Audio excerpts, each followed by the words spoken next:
I think about everything I want to say, then they turn the camera on, my mind goes blank. That's your plate.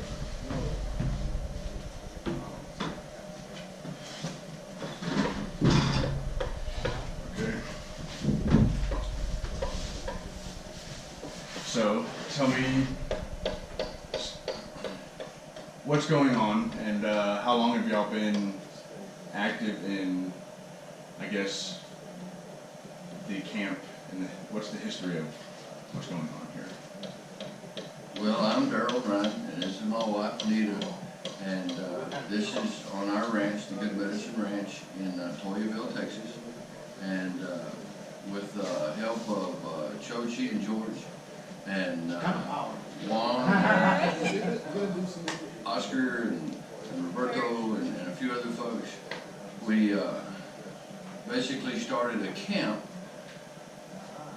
for education purposes. It's a camp to learn what's going on we're fixing to have 3,000 to 4,000 oil and gas wells within a 350,000 acres plus, which is not that big an area. And our geological formation here is a karst formation. Did I get it right that time? I have a hard time with that word. A karst formation, which means it's holy, and fluids are able to travel through it freely. Porous, there's a good word. I like that word too. But anyway, yeah, it's porous, and it allows so all our recharge for the springs, and we have 4 springs basically, and actually more here within our area. To the west of us, about 3 miles, 2 to 3 miles, is the Phantom Springs. To the north of us, 100 yards, is the Giffen Springs, and to the east of us, less than 100 yards, is the San Solomon Springs. And all of these springs are because of the water source here, and they're artesian, so they're coming to the surface. The water is basically, to my understanding, 2 types of water. You have the recharge water, which comes down through the karst formation, and then we have very old water, which they really don't know where it's coming from. They're still trying to research that, but speculation is it's coming down through the bottom of the Rocky Mountains, because we are the very tail end of the Rocky Mountains. So that's very old water. With all the drilling, all the fracking, all the disposal of the discharge water that's coming out of the fracking and drilling processes, we're trading 10 barrels of water for 1 barrel of oil. That's unsustainable, and it's unbelievable to me that it just goes over people's head. We often hear, well, you're pumping all the water dry anyway for agriculture. Well, when you use water for agricultural purposes, it goes within the water cycle still. It's not lost. It might be from this area, but it's going to go up into the clouds, it's going to reform into water, and it's going to rain again, either here or somewhere else. And it's going to be a benefit. When they use all this water coming out of these process of the oil and fracking, oil drilling and fracking, it is forever run. So they want to put it in dispersal wells. So they're putting it in these wells 4, 5, 6, 7, 8, 9,000 feet under 5,000 psi pressure. And these fluids are made up of lubricants that they're used during the drilling process. So they're designed to help the drills drill better and to help the rock break better, and radioactive material that they're picking up from that's naturally in the ground, encapsulated in the ground, and they're bringing it up with it as well. So now we're putting all of this into the ground, and we're putting some here within our areas, and we are naturally earthquake prone already. We have old volcano formations.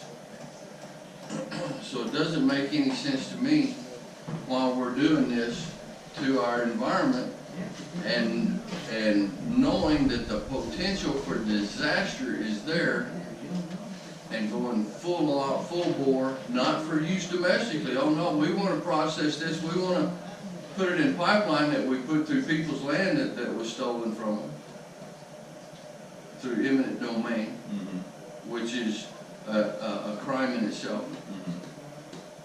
And we're going to sell it to Asia and to China and to places that are potentially our enemies. And we're going to enrich them so that the oil companies here can get wealthy and maybe a few mineral rights owners can get wealthy at the expense of our water and our land and our security.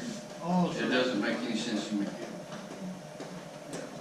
So that's why we're here. In answer to your question, when I get off my soapbox, get off my sermon, that's the reason why we're here. And we're not here to tie ourselves to equipment. We're not here to impede work progress.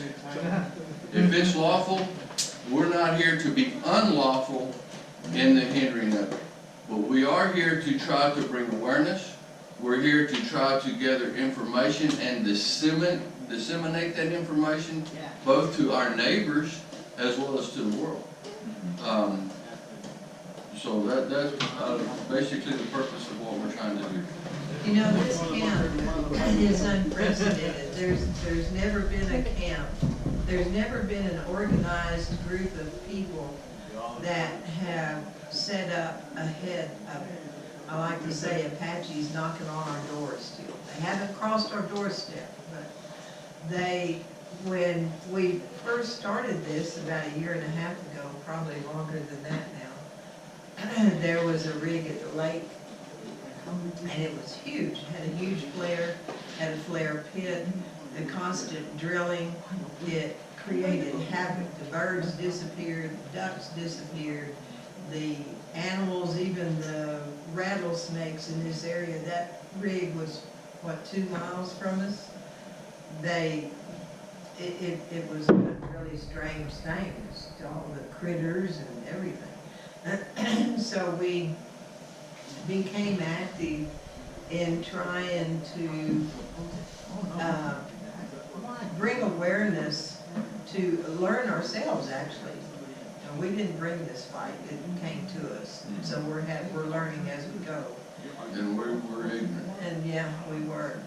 So in last September, when Apache announced their Alpine High play, bragged about drilling 3,500 wells, their Alpine High is 65 miles long, 42 miles wide.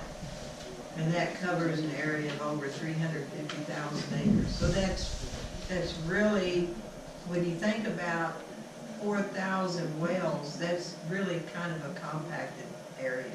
It sounds huge, but it's really not. You see the terrain of where they're going to put this, and it's virtually untouched. I mean, mountains and this beautiful valley. So we decided we've had 2 community meetings over the past year and a half, and we quickly learned that the community is